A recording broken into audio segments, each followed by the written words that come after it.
Now, I'm not in the business of trying to make criminals better at the shitty things that they do. But there are things that, to me at least, seem like common sense rather than tips for a successful career as a ne'er-do-well. Things like: don't appear in public covered in blood and holding a knife. Don't go to the pub after a murder and say things like, "I'm glad I killed the bastard." Don't burgle a house and then walk around in a stripy jumper and mask, carrying a bag labelled loot. Don't go back to the crime scene. While these things seem obvious, it is the last one that seems to trip up a great many criminals. The desire to see the unfolding results of their actions can be very tempting, and many naughty boys and girls will even insert themselves into ongoing investigations so they can know firsthand how the police are progressing. But there's a big difference between, say, an arsonist returning to stand with a throng of onlookers to, I don't know, let's say a perpetrator showing up at a quiet crime scene, absolutely twatted on brandy, and showing off in front of the police. I mean, who would do that? Well, there is one particular cockwomble who would do exactly that. And this is the story I'm telling today. This is the murder of Adrian Ellingford, and this is Murder of Crows.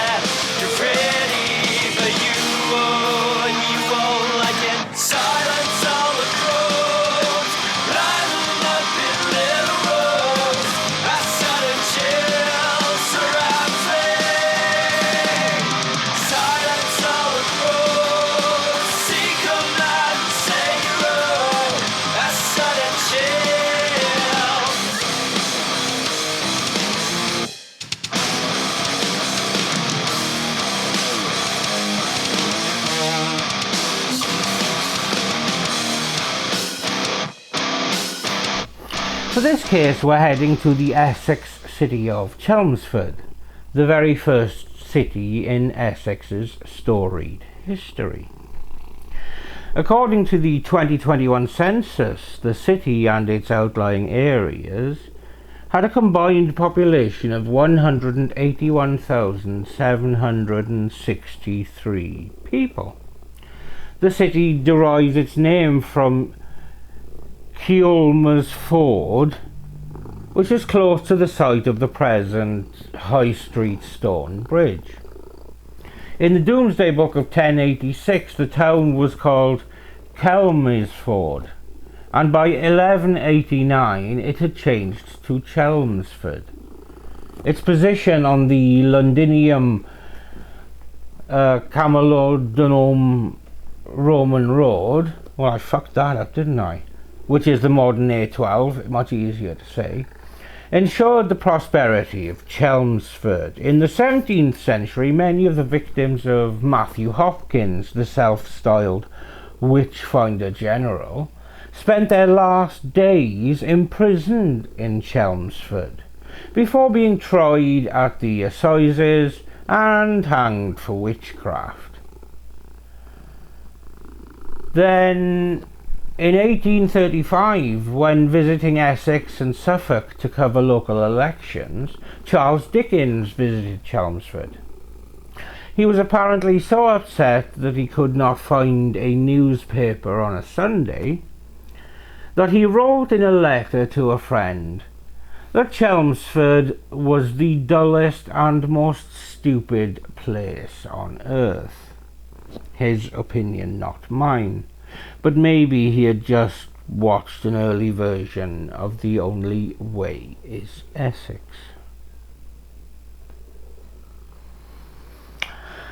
In terms of modern criminal history, as I'm speaking to you now, its Crown Court is hosting a high-profile case with a man on trial for stalking and planning to kidnap the modern national treasure that is Holly Willoughby. So it's not all sunshine and rainbows in Chelmsford. And with that in mind, we need to go back to 2022 and look at the life of a man called Adrian Ellingford. Adrian was 44 years old and was a father of 2 young boys. He was hard-working and was well liked in his professional and personal lives. He was community-minded and wanted to help foster a good environment for his kids to grow up in. And to this end, he would regularly volunteer with the local Boy Scouts group. By 2022, he had been married for 17 years, and his sons were 12 and 10. And he was always happy to help friends and neighbours alike. So all in all, a very decent man.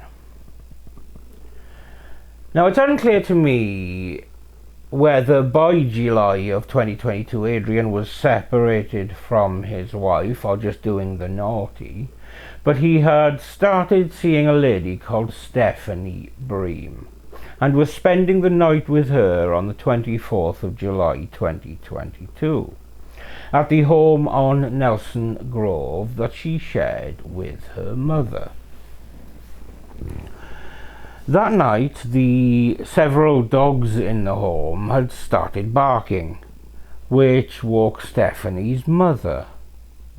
And then her daughter entered her room. Speaking after the fact, she said, "I remember my daughter standing at my bedroom door. I asked her, 'What's wrong?' And she said, 'Adrian says someone's in the house.' And my instinct agreed that it felt like someone was in the house. It frightened me. I got out of bed and put on the clothes I'd taken off earlier. I was thinking that I'd go downstairs to see if anyone was there. That was my thought process." She noticed a black object on the floor at the bottom of the stairs. She picked it up, but paid no real attention to that because she became concerned that the door was wide open. And one of her dogs, Max, a German Shepherd, could not be seen. She said, "I picked the thing up and was aware that there was no sign of Max. The other dogs are little dogs and they were still upstairs. I was wondering where Max was. That concerned me as I could see the front door was open. I went into the sitting room to call him, and he wasn't in the house or the back garden. I went towards the front door, and I was feeling quite panicked as I couldn't see the dog. We'd had him a couple of years, and I was concerned that the dog was out on the loose unattended. I went out and turned to see if I could see him.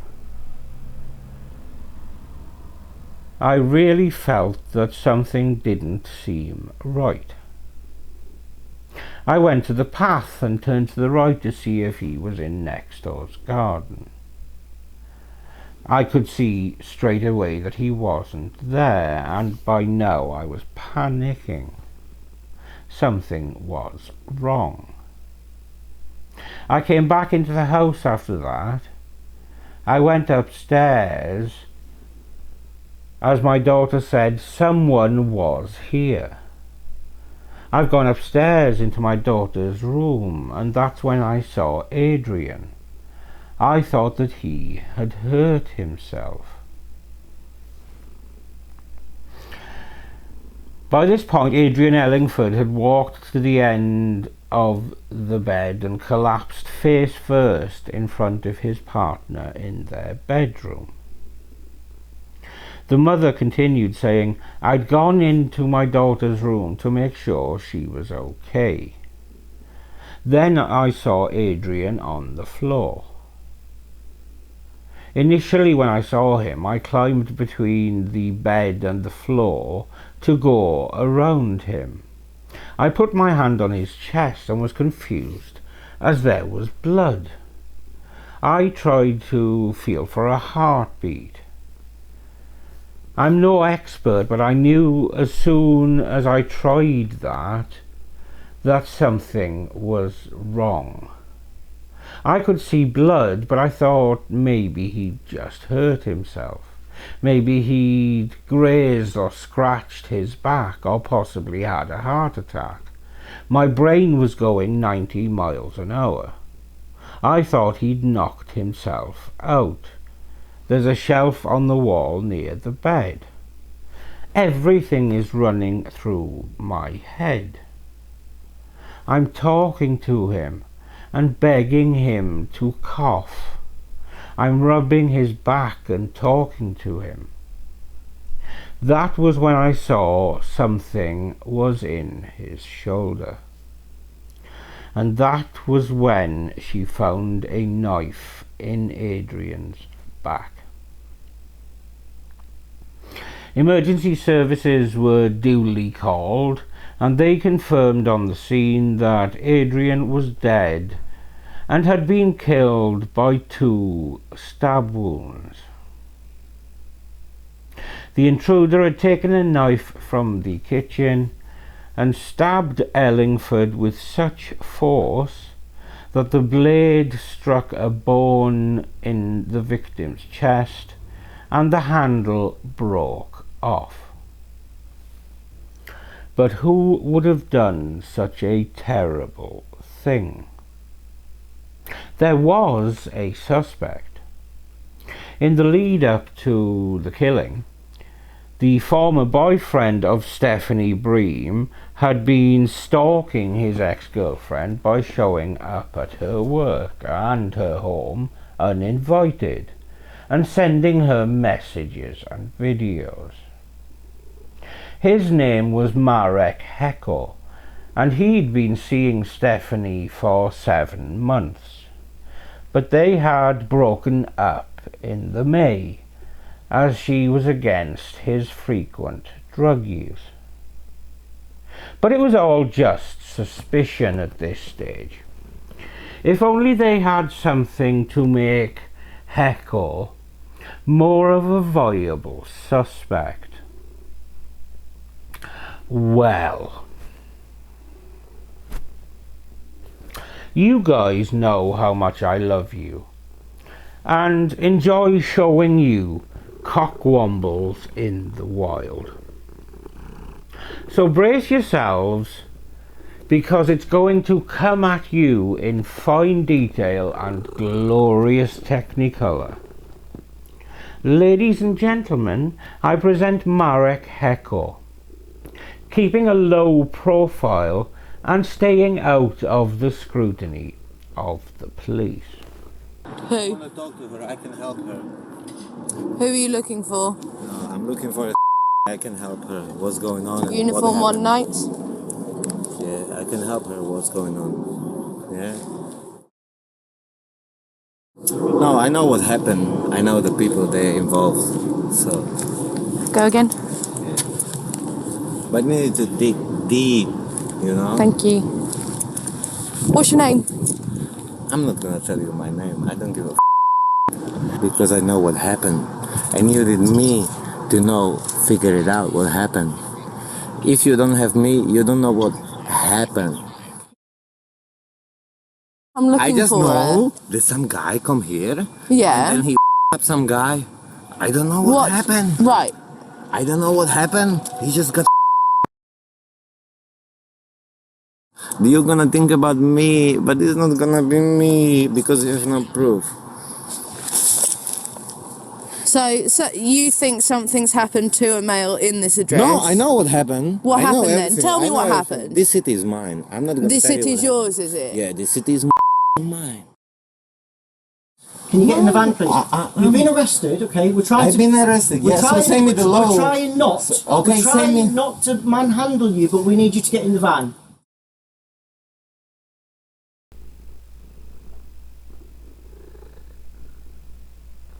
Yep, that's how you go from person of interest to prime suspect in pretty short order. An impressive showing from our hapless cockwomble. Following hundreds of lines of inquiry being pursued by specialist detectives, Hecko was charged within a few days with murder and remanded into custody. Detective Chief Inspector Louise Metcalf, who led the investigation, said, "Adrian's death was tragic and caused a huge shock to this small community. The team acted quickly to begin gathering evidence and taking statements from those in the area. Whilst one of our officers was guarding the crime scene, she was approached by Hecko, who was heavily intoxicated, no shit, and indicated that he knew what had happened. Inquiries identified him as a main suspect, and he was arrested on suspicion of murder. During the trial, which started on February the 13th at Chelmsford Crown Court, Hecko tried to claim that he turned up after seeing what had happened on the news, despite the news being nowhere online or social media by this time. Well played, Marek. Well played. The trial lasted for 3 weeks, but I don't know how. They just needed to play the body cam footage, to be fair. At the end of the proceedings, the jury took less than a day to deliver a guilty verdict. Probably took longer, because they fancied having the lunch, I would guess. Marek Hecko, aged 26, of Rooks Crescent, Chelmsford, was found guilty of murder at Chelmsford Crown Court on March the 13th. He appeared again in court on Tuesday, March the 14th, where he was sentenced to life in prison with a minimum term of 26 years. Good enough for the silly, nasty bastard.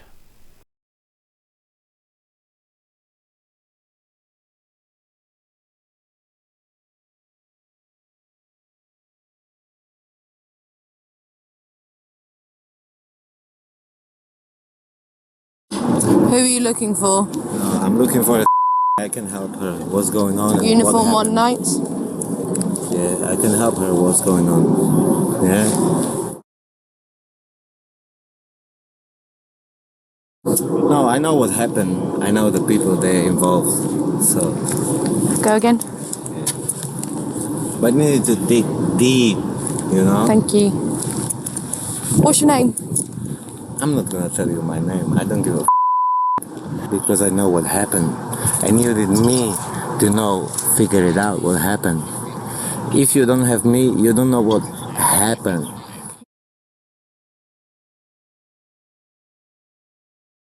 I'm I looking just for know that some guy come here Yeah. and then he up some guy. I don't know what happened. Right. I don't know what happened. He just got.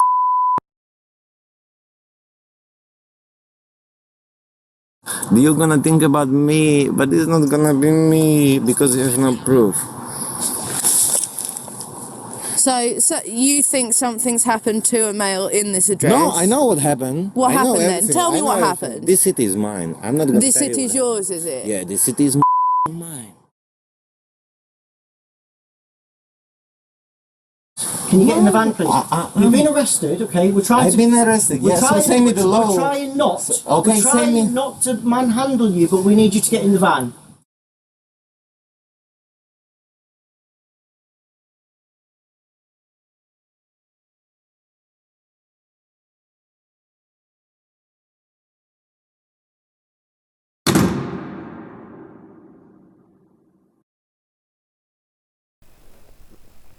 Detective Chief Inspector Louise Metcalf said, "From the moment this was declared a murder investigation, our team worked tirelessly to gather CCTV statements and to compile the evidence needed to charge Hecko.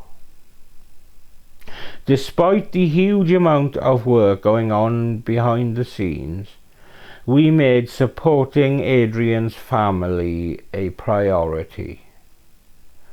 And our family liaison officers have done an incredible job from the start. This was a senseless attack on Adrian, which has left 2 children without a father. I hope that they can move forward and find some closure now that Hecko is behind bars." Adrian Ellingford's wife Laura spoke of the devastating impact his death has had upon her family. She said, "He was brutally ripped from our lives in events that I still can't really comprehend myself or begin to explain to our boys. He was a good man, always willing to help friends and neighbours out if they were in a pickle. He was a hard-working and caring man, and nothing was too much trouble. He even volunteered at the boys' scout group on a regular basis. In all of this, it's the impact on those 2 innocent boys that is the most heartbreaking thing. Having to tell them both that their beloved dad was never coming home was the most painful and heartbreaking thing that I have ever had to do. They are 12 and 10 years old and not really old enough to truly appreciate what they've lost. They will not have Adrian with them through the milestones in their lives.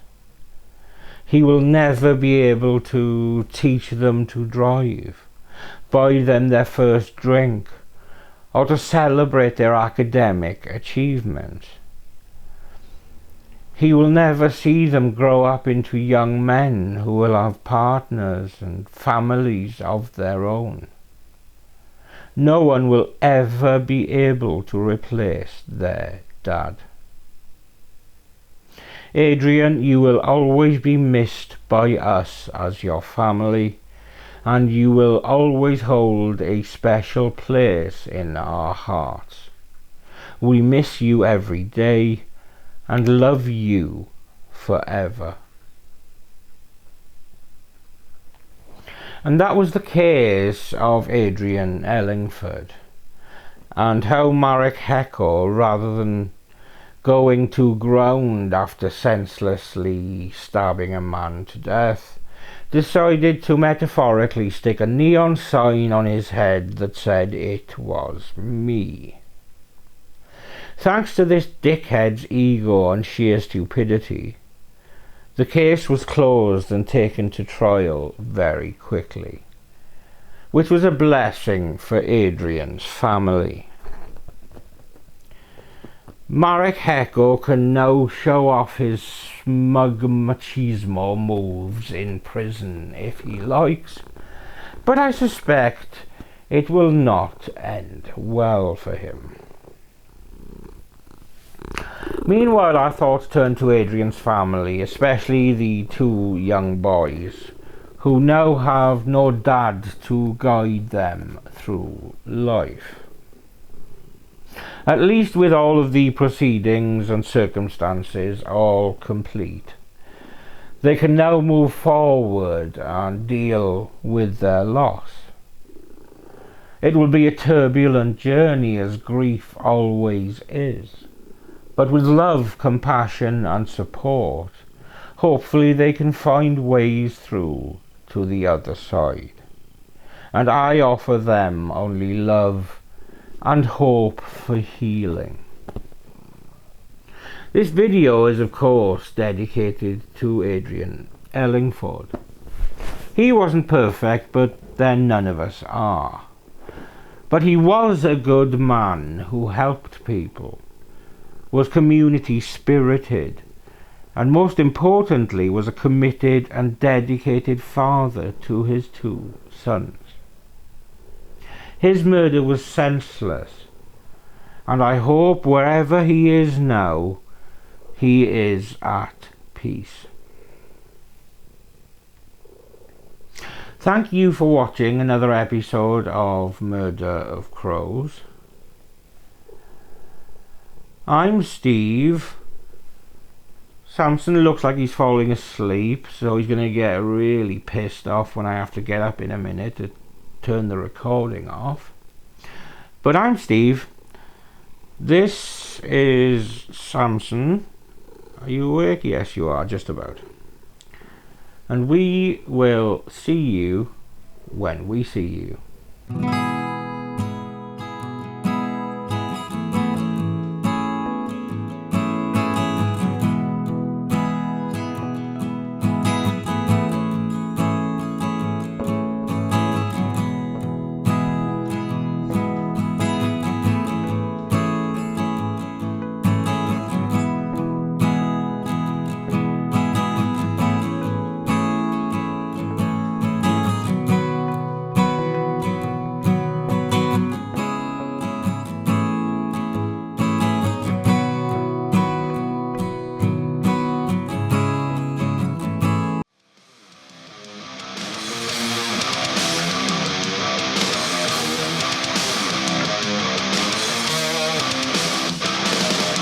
Say that you're ready, but you won't like it. You say that